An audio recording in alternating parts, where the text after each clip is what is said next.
actually a lot of persuasion on the part of not just university, amongst the civil society to merge the sort of the commercialization, humanity aspect with science, which is a step Hong Kong needs to take.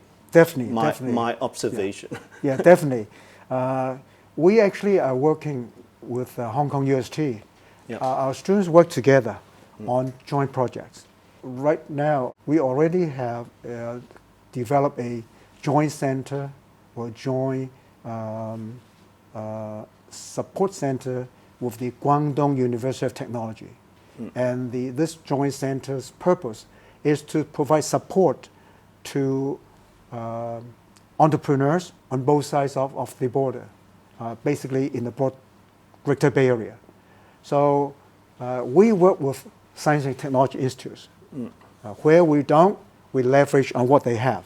And they also leverage on where we are strong in, and that's the humanity and social sciences and business. UC Berkeley is famous for supporting innovation startups. Yes, famous around the world. Yes. Okay. And we have much to learn from them.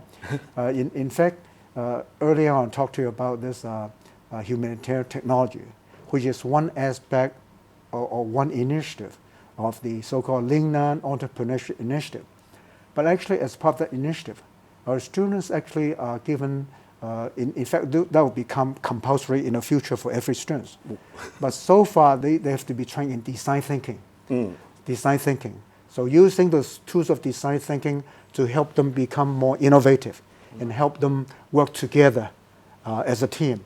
And when I talk about design thinking, we actually, our side is working with the Stanford D School and also MIT, there's the design lab.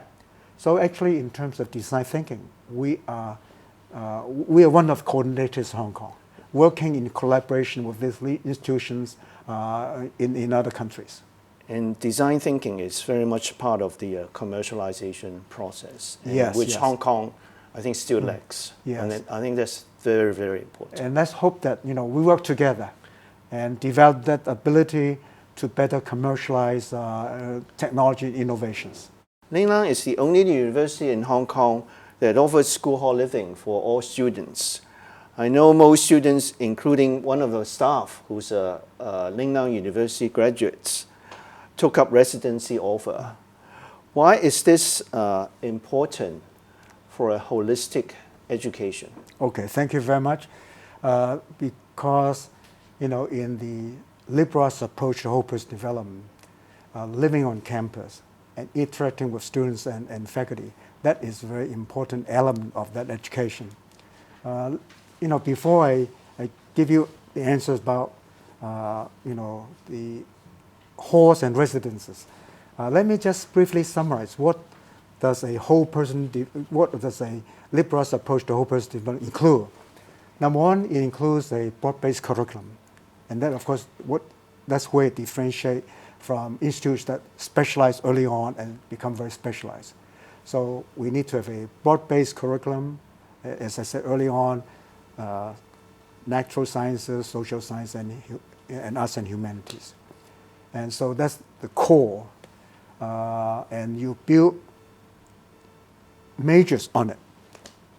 But that's only the curriculum, it's what you learn. But actually how you learn is also important. So for liberal arts colleges and universities, we favor small classes. And why we favor small classes? Small classes allow you to have more interaction, less one-way lecture, and more two-way and multiple-way discussion and interaction. So it's the approach of teaching learning. A third, besides the academic curriculum, we actually have a non-academic curriculum as well, and that is to supplement the academic curriculum. And all students must take enough points in this non-academic curriculum. And so for us, we have 6 domains. Of course, the 6th domain would be something like civic engagement and leadership, for instance, intellectual development, and so on and so forth. But one of them is called residential education, and that's where the importance of halls or hostel come in.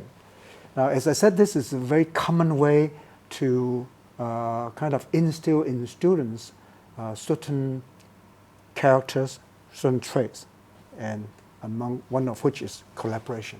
Right? And so for us, we have, relative to the number of our undergraduate, we have many more hall places. So we actually are requiring every student to stay in our halls at least 2 years out of 4, except if they have religious reasons, then they can be exempted. But otherwise, at least 2 years. And many of them stay throughout the 4 years of study.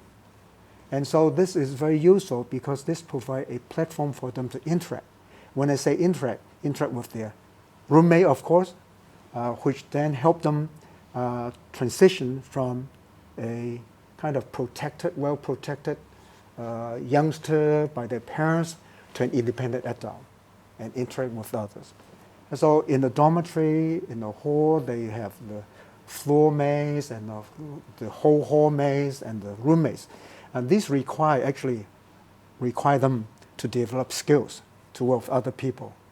So one of the 4 attributes that we all regard as important for the first 21st century is ability to collaborate, work with others collaboratively. So because I'm sure you have heard of the 4C: critical thinking, creativity, collaboration, communication, right? So living in a hall allows them to communicate with one another because communication is requirement and collaborate. And also we have many foreign students and non-local students in the halls. So we organize different programs so that they not only learn foreign languages from their friends, from their roommates, from their classmates in the hall, they actually will also be able to do other things together. And we organize events here, right? So some of them will be about kind of cross-cultural appreciation. Well, this sort of explains So this is very important. Right. This sort of explains why our staff, who's a Lingnan graduate, is a very good team player. Good. I noticed. Good, yeah.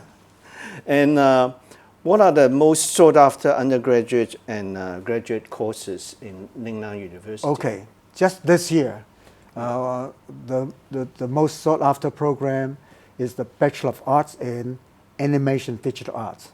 From what I have learned, there are 25 applicants for for a place in this program. So that's the most competitive, most sought after.